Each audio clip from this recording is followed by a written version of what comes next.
Bem, boa tarde a todos. Eu sou a Gisele, quem não me conhece. Eu trabalho na USP, na Biblioteca da FEA, né? Sou da seção de atendimento. E o que eu vou estar apresentando aqui para vocês é resultado, assim, de um conteúdo acadêmico, tá? Seria da minha dissertação aqui, fazendo meu marketing, né? Coloquei aqui o link para quem quiser acessar depois minha dissertação. Baseado na minha dissertação com o título O Uso das Ferramentas de Redes Sociais em Bibliotecas Universitárias, um estudo exploratório na USP, Unicamp e Unesp, né? Apesar do meu foco aqui ser as bibliotecas universitárias, o que eu vou apresentar para vocês, eu acredito que outros profissionais aqui de outras bibliotecas também vão se identificar com o que eu vou estar apresentando, porque os problemas, os desafios, os benefícios são semelhantes, que eu percebo quando entro em contato com outros profissionais de outras áreas. Tá?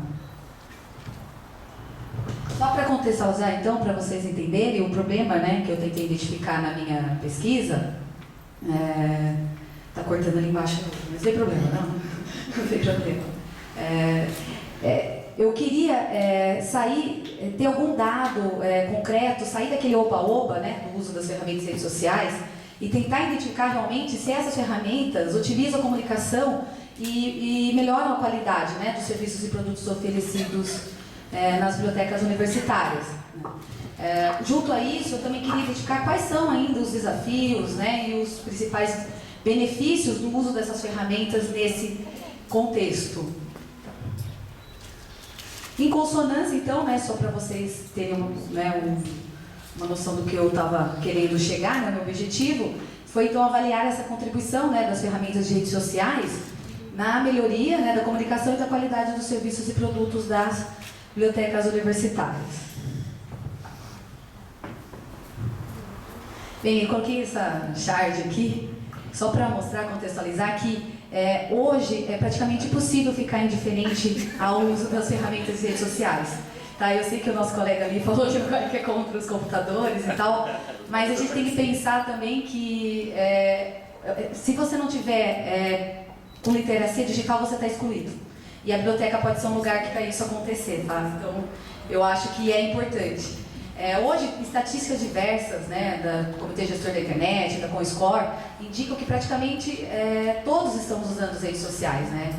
Independente da geração Y, que o foco é maior, né, porque hoje eles nasceram com essa tecnologia, então tem muito mais facilidade, envolvimento e a forma que eles lidam, né, com a tecnologia é diferente das outras gerações. Apesar disso, é praticamente impossível as outras gerações, nós todos ficarmos indiferentes a esse fenômeno, tá? Então, hoje quem não tem redes sociais aí é praticamente considerado um louco. Você chegar e passar seu Facebook que você não tem, é raro isso acontecer, é praticamente impossível. Então, a partir desse contexto, eu foquei o meu trabalho nas principais características da geração Y, tá? Lembrando que a definição por geração é um conceito só didático necessário para identificar características de certa época, tá? Isso não quer dizer que uma pessoa de uma outra geração não tenha características de geração Y, tá bom, gente? Então, isso é muito importante dizer. É comum você ter, na verdade, uma mix, né, de características de diversas gerações, tá? Mas hoje é isso que tem acontecido mais, que esse levantamento foi feito de acordo com algumas bibliografias, né, que eu coloco ali até no rodapé. E vocês podem ver que tem tanto críticas positivas quanto negativas, né? Negativas você pode ver que no primeiro tópico ali a questão de não se aprofundar, né? Eles dizem que hoje com as redes sociais ninguém se aprofunda, ninguém reflete, ninguém só fica lendo superficialmente. Tem questão também de que não se envolve em questões sociais, o que eu acho que para mim já foi por terra com esses movimentos que recentemente, né, aconteceram, que as redes sociais foram essenciais, né, para a reunião dos grupos hoje e pela luta, né, que a gente conseguiu muitas coisas, apesar de hoje agora ter acalmado, mas ainda continua muito intensamente, né, nas redes, esses comentários, né. Questão da privacidade, então tem, né, algumas críticas negativas. Por outro lado, também tem, né, as críticas positivas, né, que você pode, entre elas, né, as principais características, padrões informais e flexíveis, não se importa com a hierarquia, a aptidão para multitarefa, a familiaridade com a tecnologia, acesso, né, a mais informações, inclusive científicas, o que muda, né, aí para a biblioteca de forma realmente incisiva, porque não necessariamente hoje um aluno, um usuário precisa ir à biblioteca física, né?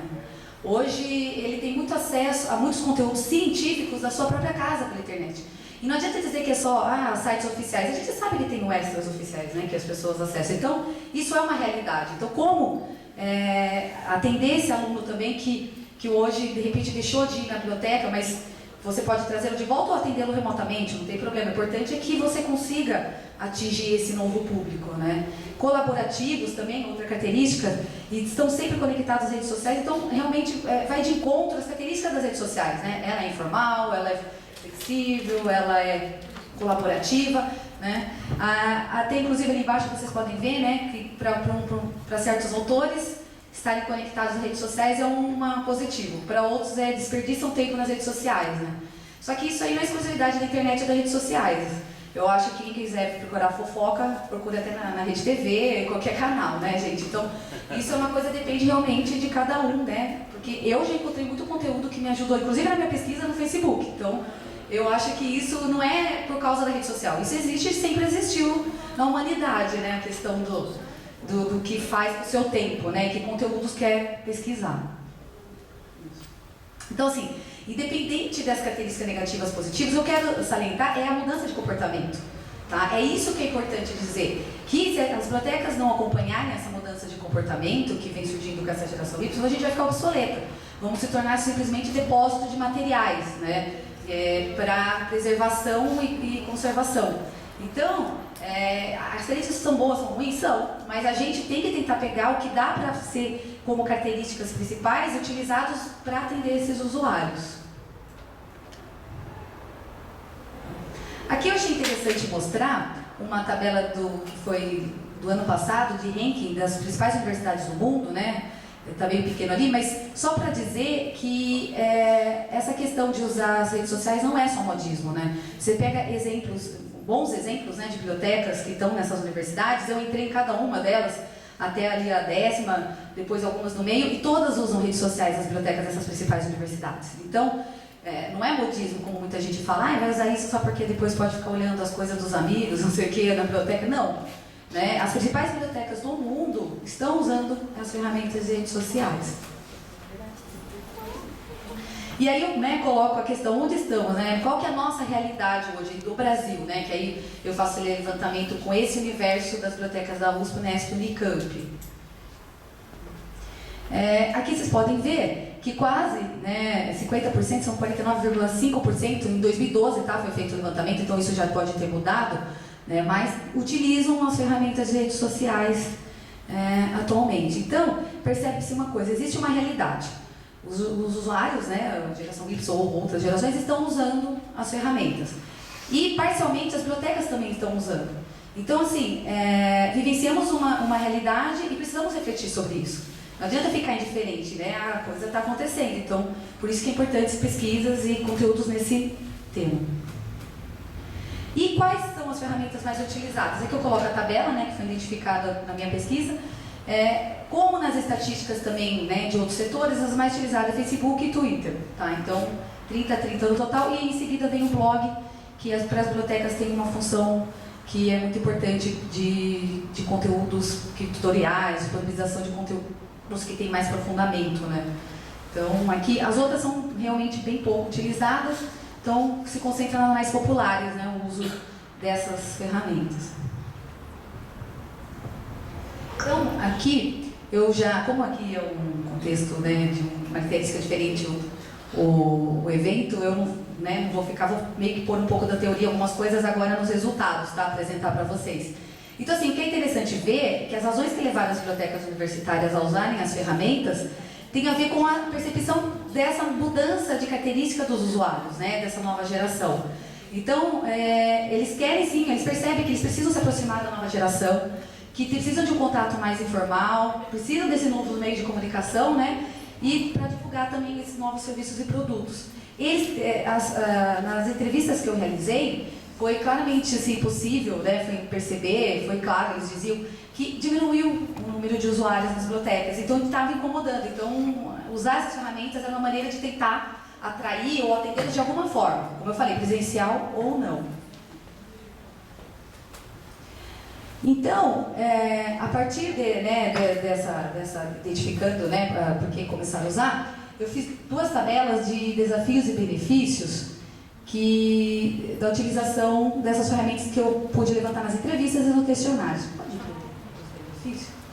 Pode. Benefícios tem vários, né? Eles colocam marketing, a questão do contato mais informal, a possibilidade de interação, a divulgação de novos produtos e serviços. E eu destaco uma fala, eu vou apresentar meus resultados colocando de forma literal alguns trechos, tá, das entrevistas, tá, que eu coloquei no meu trabalho, porque eu acho interessante mostrar como eles se expressavam, né, nessas entrevistas, para vocês entenderem. Aqui um benefício, a questão da relação mais informal, né? Que você consegue ver já um outro tipo de contato, o que a geração Y gosta, né? Uma coisa... Ah, tá, você não gosta. Então essa questão, né, de brincar, de poder falar de uma forma mais descontraída, como nesse relato, é um benefício. Já desafios, é natural, né, que eles sejam maiores que os benefícios, porque foi possível identificar que a implantação dessas ferramentas das bibliotecas é muito recente. A média é de 2010 e 2011, tá? Então é normal a gente aprender com erros e acertos. E é muito mais normal ainda ter muito mais desafios do que benefícios, porque a gente está aprendendo utilizando, quer dizer, com erros e com acertos dessa utilização. Né? A gente não tem muito no que se basear ainda, né? Mesmo as empresas, todo mundo ainda tentando entender melhor essas ferramentas e como utilizá-las, né? Aí eu também coloco alguns trechos, né? A questão da linguagem, aí eu mostro como muitas vezes o que é benefício também é desafio. Essa coisa de falar porrada, né? Que aí aconteceu, tá, gente? Isso foi retirado, é verdadeiro essa informação. Então, assim, tem o benefício da linguagem formal? Tem, mas tem o desafio, como dosar, né? Uma instituição secular, muito hierárquica, rígida, com uma linguagem informal, né? Tem que ter um meio termo. Então é um benefício e aí tem o desafio, né? Como lidar com isso? Outro, né, desafio que foi muito comentado é a questão da mensuração, né? Todo mundo fala que tem como identifica como termômetro desse sucesso os curtirs, os retweeters, os likes, repassar a informação, só que sentem falta realmente de dados mais consistentes, tá? Isso realmente é difícil porque a gente está falando muitas vezes de dados qualitativos, de que traz benefícios qualitativos para a pessoa. Então é importante a gente entender que é normal, né, essa questão de nem sempre a gente vai conseguir mensurar de uma forma tão exata nas redes sociais, porque os benefícios são qualitativos, né? Agora, há outras formas e como o Google Analytics e muitas coisas que ainda deixa a desejar, tá? Para a mensuração que o pessoal ainda não está utilizando. Então aqui, só voltando de novo, né? Vamos continuar, senão acho que não vai dar tempo. E aí, para onde vamos, né? O que a gente pode melhorar? O que está assim mais crítico? Questão dos equipamentos, gente. Eu entrevistei 6 bibliotecas. 2 não permitem que o pessoal acesse as redes sociais dos seus equipamentos, mas 2 com restrição. Quer dizer, isso é incoerente, né? Você tem ferramentas de redes sociais da sua biblioteca e não deixa eles usarem e acessarem da sua própria equipamento. Então, olha como a questão é difícil, né? Colaboração, né? A questão da colaboração também. Ai, não dá pra ir. Obrigada. Essa questão da colaboração. Poxa, a gente está numa ferramenta que tem como princípio básico a colaboração e nós não colaboramos entre nós, né, bibliotecas. Não existe, né, nenhum tipo... Um tutorial é feito 10 mil vezes pela mesma coisa, pelas bibliotecas do mesmo sistema. Então, vamos tentar, porque tem pequenas coisas que a gente pode estar mudando essa realidade. Planejamento, né? A grande maioria, acho que 5 das entrevistadas disseram que realmente foi uma decisão interna, né, a implantação dessas ferramentas, e que muito partiu assim, de iniciativas de alguns funcionários, né? Então sempre aquela questão do funcionário mais comprometido, mais engajado, e que aí acaba até sobrecarregando, né? Porque aí os outros ficam indiferentes. Então falta isso, saber quando for criar, para que eu quero isso, o que eu quero, que informações eu quero, né, disponibilizar, ter uma noção maior, né? Não só simplesmente criar, e agora, o que eu vou fazer, né? Pensar antes. Isso faz diferença também, tá? Para o sucesso e da implantação. Aí entra na questão aí já do nosso perfil, né? Da questão da nossa atualização, do nosso comprometimento. Eu ouvi muitas críticas, tá? Quanto a isso, porque acaba sempre se concentrando na mão de poucas pessoas, a outra equipe não se envolve, o resto da equipe, né? Falta atualização. Gente, eu entrevistei uma biblioteca em que o profissional indicou como uma ferramenta de rede social que eles usavam o Google, o buscador do Google. Gente, não dá, sabe? É impossível o profissional hoje não saber o que é redes sociais, mas aconteceu, eu não estou mentindo, entendeu? Então, é demais a gente não querer, né, mudar a postura, se atualizar, acordar, né, um pouco para as novas opções que temos hoje, né, de utilização das ferramentas sociais. Isso me chocou muito, sabe, para ser sincero. E aí acontece que nos desafios, aquilo que diz falta de tempo, falta de equipe, muito porque não é todos que se comprometem com isso, né? Então, isso é uma diferença. Outra coisa que eu posso destacar é que aí hoje começa a ver a necessidade já das políticas, né, de bibliotecas, pensar em sessões, né, profissional contratado para isso. Porque realmente é muita coisa, né? Então não dá tempo, né, de manter atualizado. A rede social tem a característica de atualização constante, então você não pode ficar lá um mês sem postar. E a falta de profissional de equipe, né, que dê conta de todos os serviços, mais as redes sociais, é um agravante. E a questão da interação e colaboração, eles têm muito receio, muito medo, mas as pessoas não interagem, não colaboram tanto quanto eu gostaria. Bem, a gente tem que entender que é assim mesmo, né? Hoje tem uma lei emergente, 1089, não sei se que é do criador lá dos altos administradores lá do Yahoo, onde que você fala que num site de 100, né, informações, uma pessoa vai criar algo novo, 10 vai curtir, né, vai dar lá a nota, e 89 vão simplesmente consumir. Então não fiquem desesperados, isso é normal. Não é isso que vai mostrar que é o sucesso ou o fracasso da ferramenta que você está utilizando, tá? Então eu vejo muito medo quanto a isso. E a gente está no processo, estamos aprendendo, como eu falei. Outra coisa que eu acho importante destacar é que na maioria, no total das ferramentas que eu utilizei, das entrevistas que eu fiz, foi possível destacar que a abrangência, né, do conceito de rede social não é aplicado nas bibliotecas, porque rede social é interação, é colaboração, é mais que uma ferramenta de mão única. E as bibliotecas hoje estão usando muito mais para a divulgação só das suas informações, né? Aí a gente ainda realmente não consegue explorar o potencial das ferramentas, isso é fato, tá? Então, isso é como uma conclusão que eu queria deixar aqui, que é importante falar, mas é o processo, a gente está aprendendo, a gente não pode desanimar por causa disso, tá? E, para finalizar, acabou, não, só porque eu sei que já acabou o meu tempo, eu deixo meus contatos, quem quiser me procurar, e dizer que eu acredito na importância, tá, do uso dessas ferramentas, que vai ter erros, normal, a gente tem que testar. Errou, não deu certo? Vamos partir para outra, mas não ter medo, né, de explorar essas novas ferramentas, que realmente a gente está aprendendo ainda, né, com nossos erros e acertos, e no final o resultado é positivo. Todas concordaram, né, que eu entrevistei, que houve melhoras, tá, tanto na comunicação quanto na qualidade dos serviços e produtos oferecidos. Obrigada.